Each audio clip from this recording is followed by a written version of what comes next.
a little short story. When I was joining Overwatch League, I was deciding between LA Valiant and LA Gladiators, and to convince me, we had a phone conversation with LA Valiant, and he said, "Do you really want to join LA number 2?"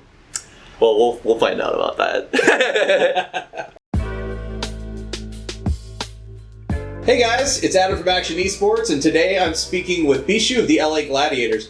Bischu, how are you feeling after yet another amazing victory? Pretty good, not gonna lie.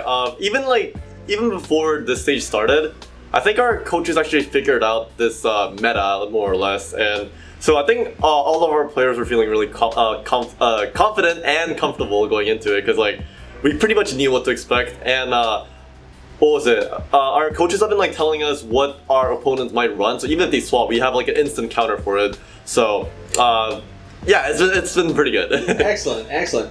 So with this victory over Florida, the Gladiators are now 4-0 for the stage, and you've successfully defeated Sayaplayer, somebody who other players have cited as their biggest threat.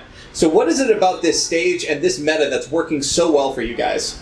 Well, I think character pool-wise it works really well too, and compared to other teams, I think just in general, we're utilizing our players really well as subs. Like right now, I'm playing for right now. It's been Mion, Hanamura, and Dorado, where Void plays less calm reliant maps like King of the Hill and stuff. But at first, I'm not gonna lie. At first, when I heard Void was coming in, I was like, all right, I'm just gonna it's gonna be another competitor. But you know, it's been a while since Void's been here, and we're really good friends, and he's a really nice guy. And most importantly, just because I have way less maps to study it. It's been incredibly beneficial for me, because I can before when I had so many maps, I could have made notes as well, but I always wanted to make individual notes for each maps. But then because I have to play every single map, and after playing every single block without taking a rest, when I get home I'm just so tired, and maybe I'll watch a VOD, but then I can't I never really had the energy to go out of my way to make notes and stuff. But I have a lot of time now, and I think I've been using it pretty efficiently too. And because in my opinion, D.Va as a character, you don't rely too much on mechanics. In my opinion, it's the more you know, it feels the better you are at D.Va. More you know, and the better you communicate, the better the D.Va shines. And at least to me, it really seems like it is that way, because whenever I play Dorado and Hanamura, I just never really feel lost. It always feel I'm doing something with a purpose. Whereas when I play every single map, I'm not too sure on certain parts of it, certain maps, and it would be a question mark, and I would just kind of wing it. But because I have so much time to prepare now, it's just feels really good, and I feel confident going into every map. Right on, glad to hear it. I'd like to speak for a moment about your opponents today, Mayhem. Yeah. I want to get kind of the external perspective on them a little bit, because they've been struggling all season within the standings. They've been in the lower half. They haven't really budged from that spot. But they have, players like Sayaplayer. They have moments every single game, it seems of absolute brilliance. So what is, from your perspective, what do you think going into matches with them? What is the state of them? Do they deserve to be higher than they are? Is something just not clicking for them? How do you go about preparing for them? Well, one thing I realized over the few stages that I've been playing is that every time I try to really specifically prepare something against a certain team, I end up I'm not sure how it exactly is for some of my teammates, but the way I feel is that I always try to overcompensate, and I tunnel vision on the one thing that we noted about that certain team. But what happens is that as soon as that happens, you're playing their game, because we're trying to counter it. But what really matters is that when you play a team game, especially a game like Overwatch, whoever has a tempo has a really big advantage. Because one, if you choose a really good tempo to attack, you're let's say if the enemy team was looking to dive, we just foiled that by having a good initiation timing against especially against Florida. Because of all those things, I try not to focus too much on Sayaplayer being a huge threat. He was, by the way, he was very, very, very oppressive. It was pretty nuts. And I think Florida as a team isn't at the same level as some of the other teams right now, But I think like they really know what their strengths are, Sayaplayer, and they even like pocketing him hard. Have you seen him what he was doing on Hanamura? They had like Brigitte. It was like the second time too, so we kind of expected it. Yeah. But yeah, there was like this Brigitte, and like everyone just pocketing Sayaplayer. All the resources going to Sayaplayer. Like the reason why they run double snipers, in my opinion, is like Tivic's a good Hanzo. Don't get me wrong, but I just think like the value of the Sonic Arrow on someone like Sayaplayer is just insane value.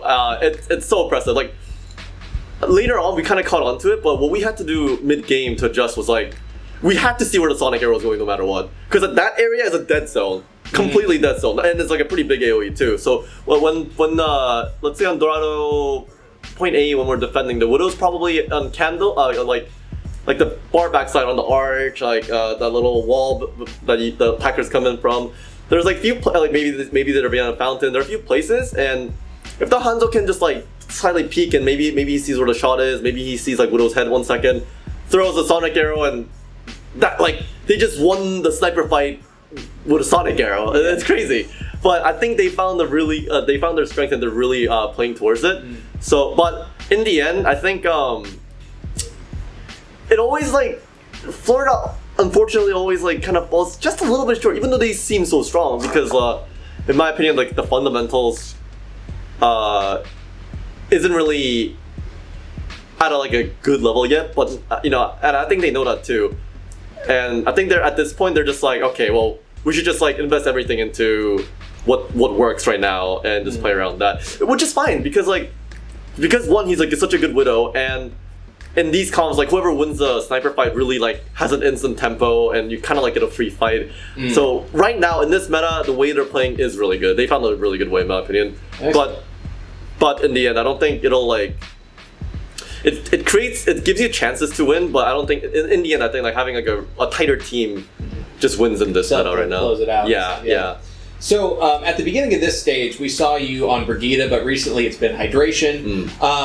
What went into that decision to switch who was flexing into the Brigitte, and were you uncomfortable at all on the hero? Oh no, did that factor into it? I still think I had like the most time spent on our team, but it's just like there's so many times when we still need a D.Va and a Brig, and our thought was like, D.Va requires so many like play time to get to a professional level, whereas Brigitte just kind of came out and everyone's starting at a similar skill level, I guess.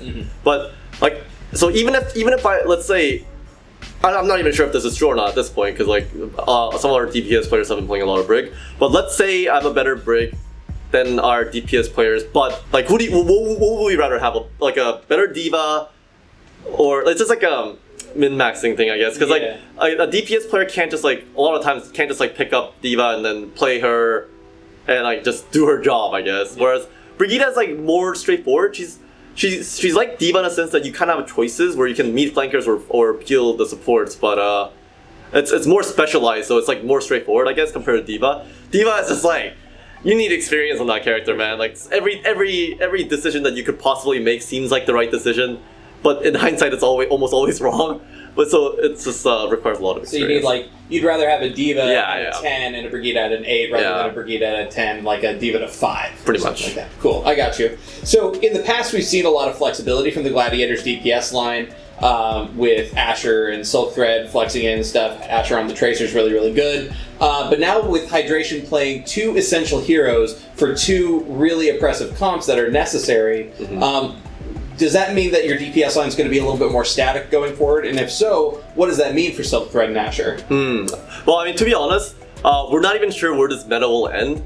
And depending on how the meta like shapes up, we don't know which player we're going to use, right? And like to be honest, I have no idea. Like, I honestly have no clue. Because like we think we know where the meta's going, but then like every time, sometimes like somebody finds like on like a random week, like they just find like the perfect counter and everything shifts. Even though all the teams thought, okay, this is a meta, but one team finds like on how to play around it, and the whole meta shifts again. So depending on how the meta, I guess like evolves, we'll see what kind of players we can field. Excellent. So you already spoke a little bit about adding Void into the team, but can you tell me a little bit about what it was like incorporating him into the team so late in the season? Well, I mean, I'm not gonna lie, like Void is probably one of the, despite what may have like shown, like I honestly think as another Flex Tank player. I don't think there's like a lot of Zarya players that are as good as Void.